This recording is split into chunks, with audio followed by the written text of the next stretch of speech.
السلام عليكم ورحمة الله وبركاته. ازيكم عاملين ايه؟ يا رب تكونوا بخير. كل سنة وانتم طيبين وبمناسبة شهر رمضان المبارك. أعاد الله علينا وعليكم بالخير والبركة ان شاء الله يا رب.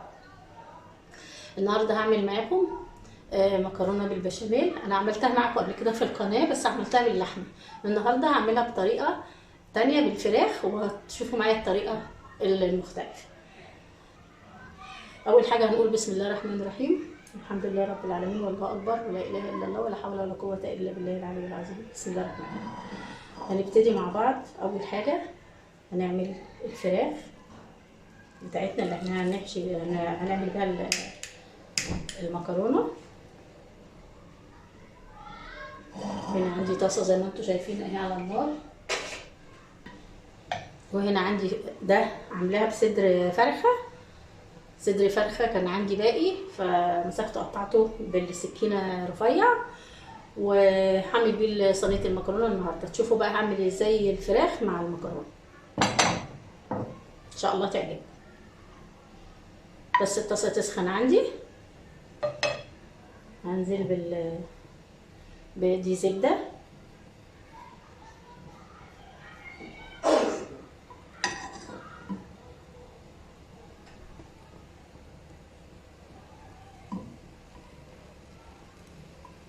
كده، حته زبده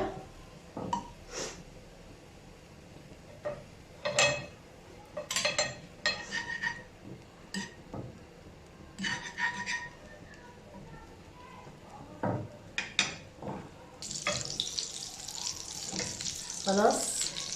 الزبده بتاعتي ساحت اهي. نزلنا بايه؟ بقطع صدر الفرخه اللي انا مقطعاه.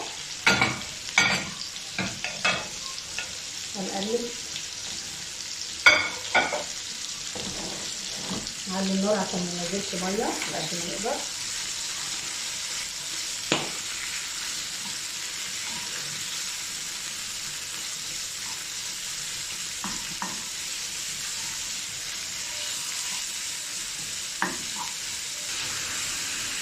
بقى شويه فلفل اسود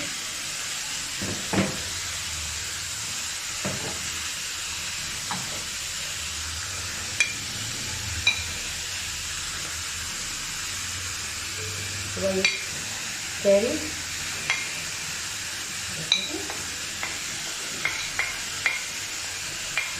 شويه من البابريكا نحطها في الصلصه اللي انا حطاها البابريكا برضه، وشويه من بصل الجودة. هبقى اقول لكم انا المقادير بالظبط في صندوق الوصف.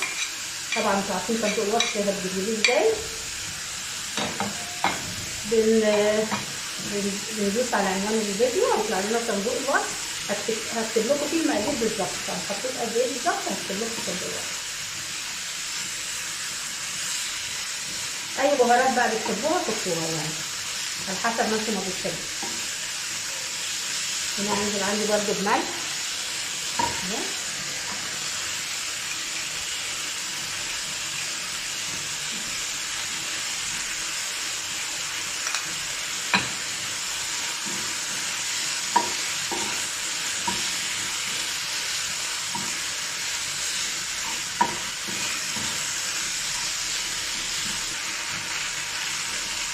عليها بقى شويه. بصيت عليها عشان هي خلاص مش هتنزل ميه لانها شربت الميه. هي ما نزلتش اصلا ميه عشان انا عليت النار في الاول فما نزلتش ميه فده احسن يعني. هي ما فيهاش ميه اهي خالص بس انا بقلبها عشان ايه تستوى شويه. وهنشوف هنحط معاها ايه تاني.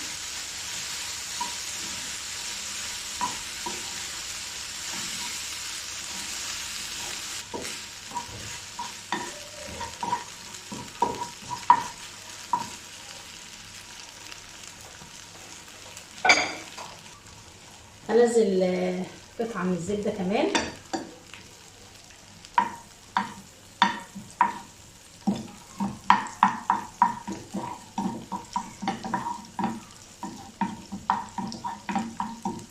عندي بقى ايه، عندي بصلايه متوسطه بشرها بالمبشره عادي اهي.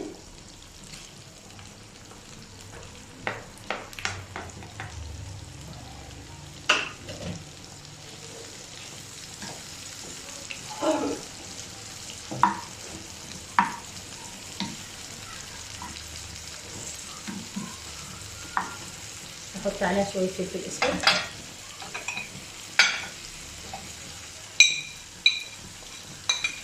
واخد بقيه البهارات اللي انا حطاها هنا عليها برضو، بصل البودر والبابريكا والفلفل الاسود والكاري، شويه ملح صغيرين. نحط بقى النار،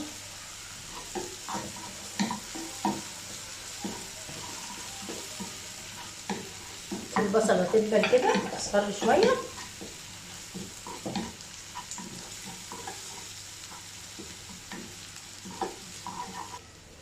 هنا عندي فلفل الوان، طبعا هقول لكم طبعا حطيت قد ايه برضو. هنا عندي فلفل الوان اصفر واحمر، اللي مش عايز يحط فلفل ما يحطش.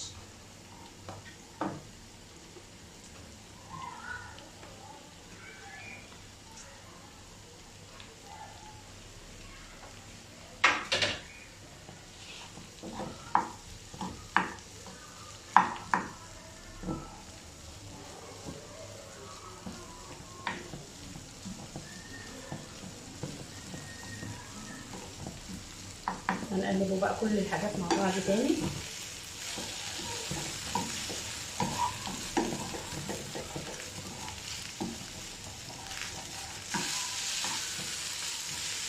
لازم نشوح الفلفل كويس معاهم عشان ما يبقاش ني، لازم يستوي شويه عشان ما يبقاش طعمه مش حلو واحنا بناكل المكرونه.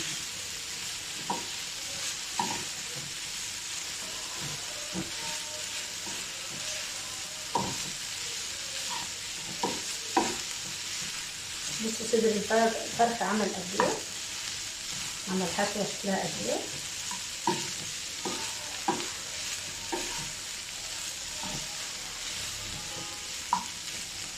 انا هنا هنزل بشويه ميه صغيرين عشان بس ايه الفلفل يستوي حبه شويه صغيرين كده ما يبقاش ني، والفراخ تستوى خالص، والبصل برضو ما يبقاش بيقلش كده في الاكل اهو كده. وهنجيب بقى الكلام ده هنحط على النار اللي هي الصغيره دي. انا شلت الحشا صحيح، لا خليني احطه هنا احسن.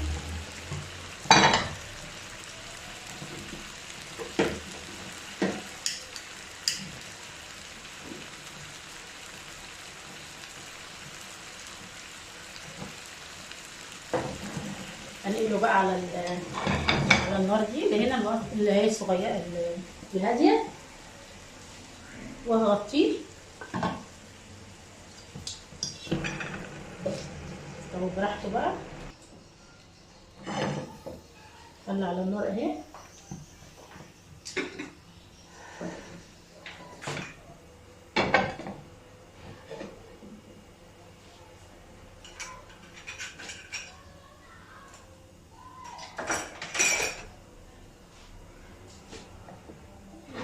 احسن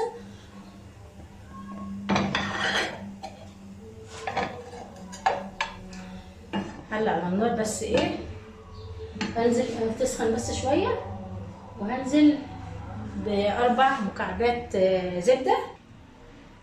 دلوقتي اهي عندي حله على النار اهي، هنزل عليها ب4 مكعبات من الزبده.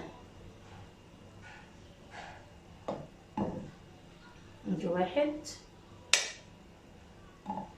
ادي التاني، ادي التالت، دول كده يبقى كده 4.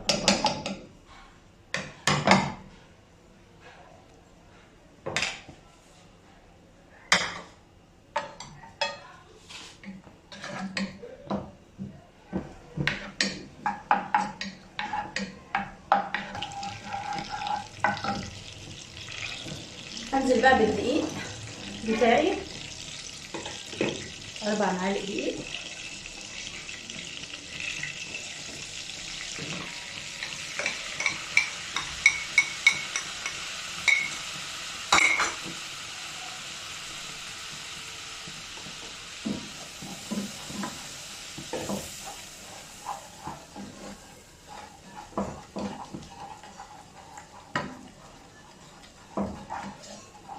بس شويه كده ياخد لون، وهننزل باللبن على طول.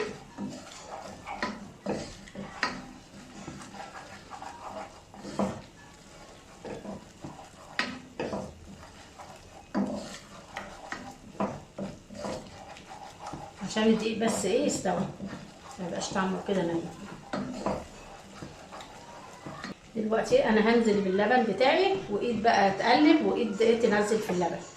اللبن دوت بارد. شوف كده انا موطيه النار، موطيه النار تمام. شايفين؟ تقلب كده، قلب وايد ايه تنزل كده بالتدريج خالص.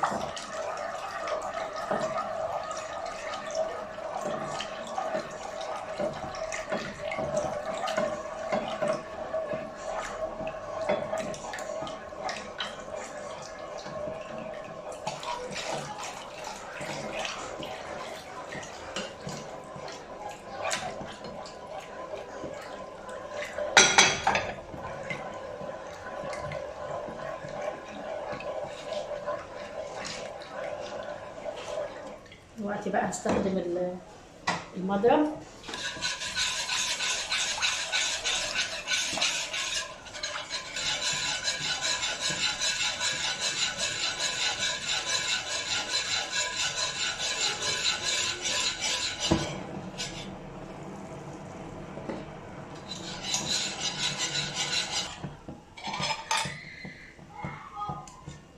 بصوا بتقلب ازاي.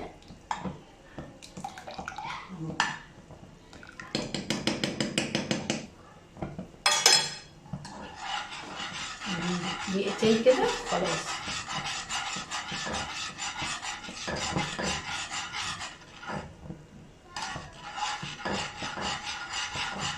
كده حلو قوي.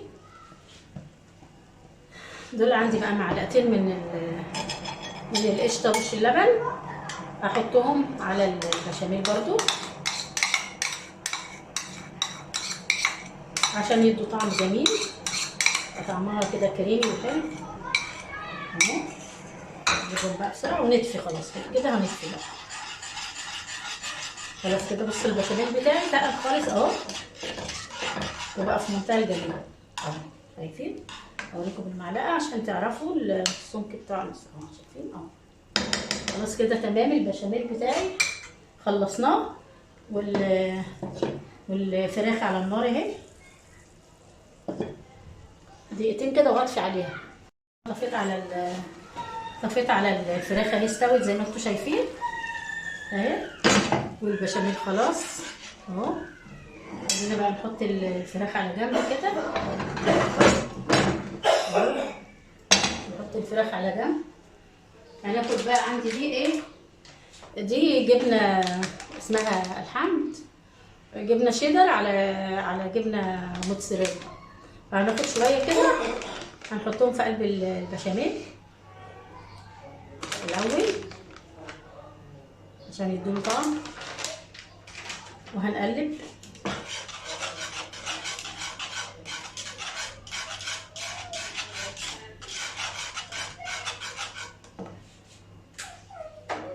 نحط يعني سنه ملح صغيره خالص على طرف ايديا كده، عشان طبعا احنا هنحط جبنه بس، ولا فلفل اسود ولا اي حاجه، عشان احنا ايه مش حاطين بيض ولا حاطين اي حاجه. بقى نقفل صينيه المكرونه مع بعض. هنا دي الصينيه اللي هعمل فيها، حته من الزبده كده هدهن بيها الصينيه.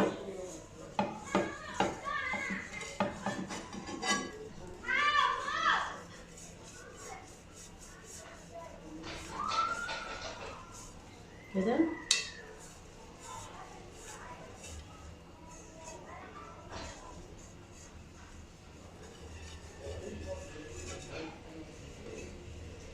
بس كده خلاص.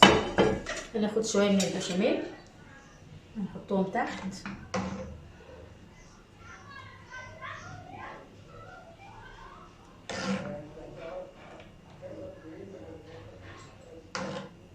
دي جبنه خليها على الوش احسن.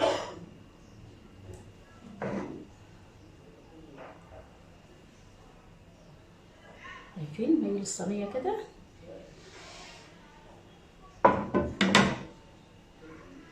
بس كده. هنجيب بقى المكرونه. المكرونه دي مكرونه فرن بيسموها قلم، انا سلقاها بس مش هرياها يعني، بخليها حبه كده تكه فيها اهو. هنحط الاول المكرونه زي ما هي مسلوقه وخلاص، في شويه ملح وخلاص، حتى ما حطيتش زيت في الميه عشان ايه الحاجات تمسك في المكرونه، في جدار المكرونه.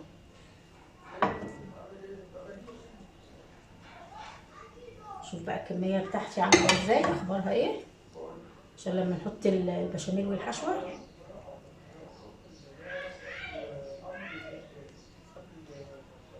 نحط كمان شويه.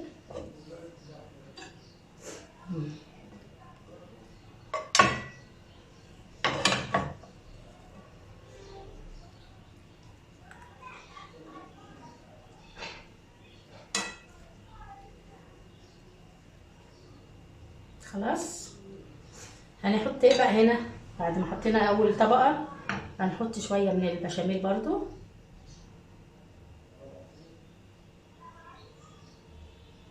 ممكن نقلبها كلها في البشاميل على فكره، بس انا عايزاها كده يعني، دي حلوه ودي حلوه.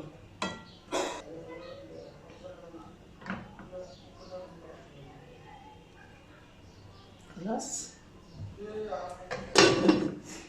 هنحط بقى ايه، دي عندي جبنه رومي مبشوره برضو، نحط شويه كده.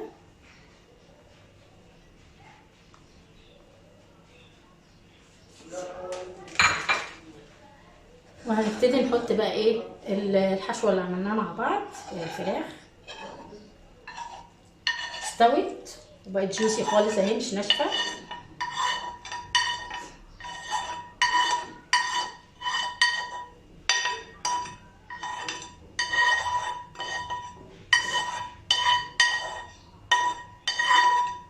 بس خلاص كده. هنفردها بقى في قلب الصينيه كلها.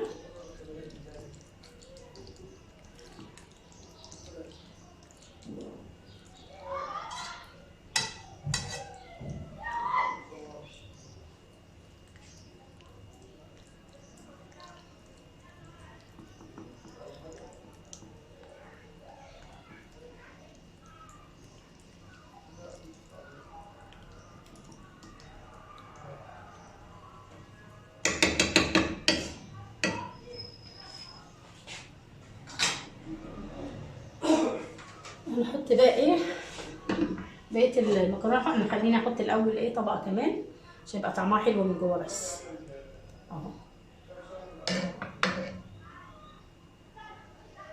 عايزاها من جوه تبقى طعمها زي بره.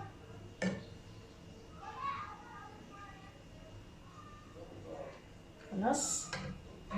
دي صلصه انا مسبكاها عشان احطها للمكرونه، مسبكاها لوحدها كده، مش حاطه عليها لا بصل ولا توم ولا اي حاجه. هي حاطه فيها مكعب مرق ومعلقه صغيره بصل بودر ومعلقه صغيره بابريكا وفلفل اسود وملح وزبده بس.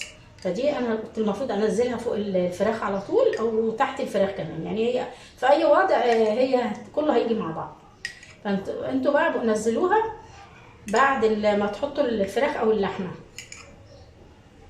شايفين كده كفايه قوي صلصه. بس كده خلاص. هننزل بقى ايه المكرونه الطبقه التانية عليها.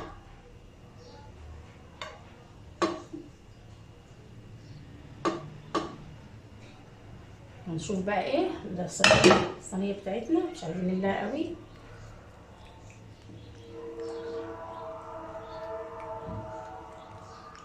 بس يا دوبك نغطي الطبقه اللي تحت.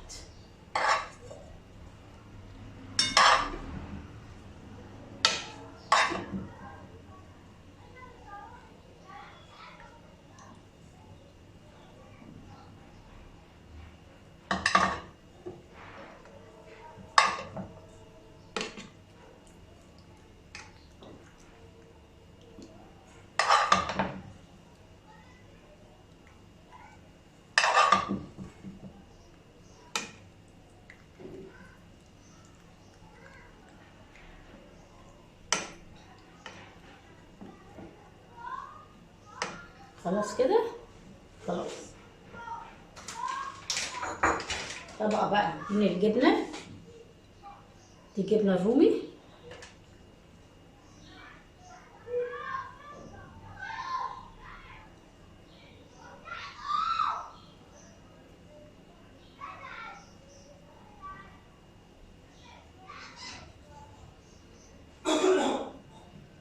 خلاص كده. خلاص.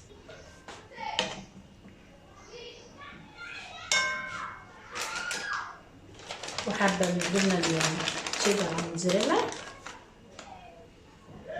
كل ما احط حاجة بحط كل الحاجات عشان المكرونة من جوه يبقى طعمها زي بره بالظبط، زي مش يبقاش البشاميل بس طعمه حلو والمكرونة لا، يبقى المكرونة كده عادية من جوه، لا لازم كله يبقى فيه طعم. دي بقى نحط البشاميل بتاعنا. نبتدي نحط البشاميل.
حط بقى شويه من الجبنه.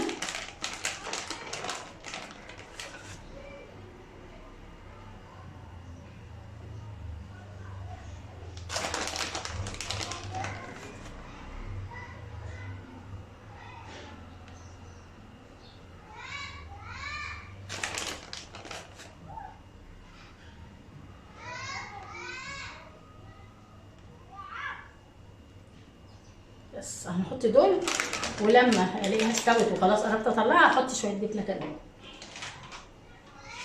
عشان دول بس يدوها طعم. خلاص كده. دلوقتي بقى خلصنا صينيه المكرونه بتاعتنا اهي.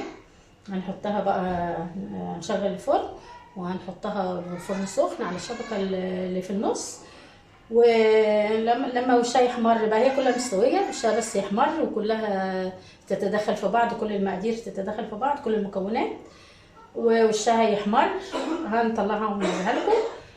ولو الفرن ما حمرش وشها هطفي من تحت واشغل الشوايه، بس على حسب الفرن بقى عندك. طيب بص شكلها عامل ازاي. شكلها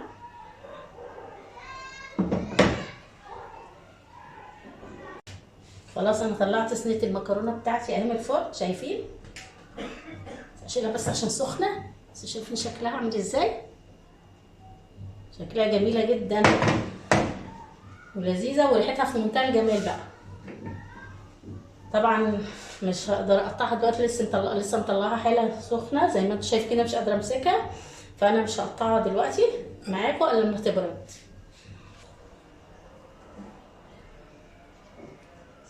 انا طلعت صينيه المكرونه زي ما شفتوا معايا، واتمنى كده تجربوها زي ما انا عملتها بالطريقه اللي انا عملتها بالظبط بالفراخ، واتمنى تجربوها وتعجبكم وتقولوا لي رايكم في كومنتات، ونشوفها بقى مع بعض.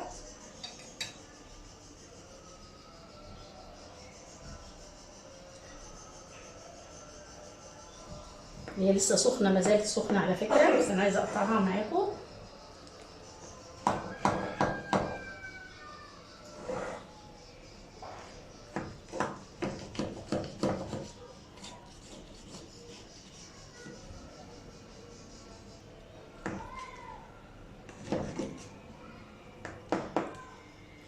سخنه جدا لسه طبعا.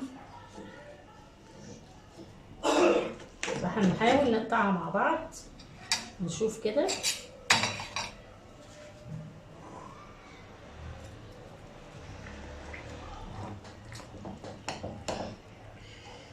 اتقطعت اهي، شايفين؟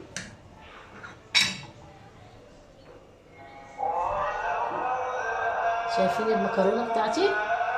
شايفين شكلها؟ بصوا الشوكه، شايفين المكرونه بتاعتي عامله ازاي؟ بصوا الفراخ من جوه عامله ازاي، شايفينها؟ شايفين؟ منتهى الجمال والروعه، وريحتها جميله وطعمها اكيد في منتهى الجمال. احنا صايمين طبعا لسه. بصوا المكرونه بتاعتي عامله ازاي. يا رب كده مكرونتي تعجبكم والطريقه بتاعتي تعجبكم وتجربوها وتقولي رايكم في كومنتات. شايفين المكرونه بتاعتي؟ بصوا ولا لازقه ولا اي حاجه خالص. شايفين؟ بصوا شايفين الصينيه مش لازقه خالص، ما فيهاش اي حاجه لازقه من تحت وجميله. اتمنى انكم تجربوها وتعجبكم، هتعجبكم ان شاء الله، وتقولوا رايكم في كومنتات. والى اللقاء مع وصفات بسيطه وسهله من مطبخي. الى اللقاء، مع السلامه، باي باي. لايك بقى.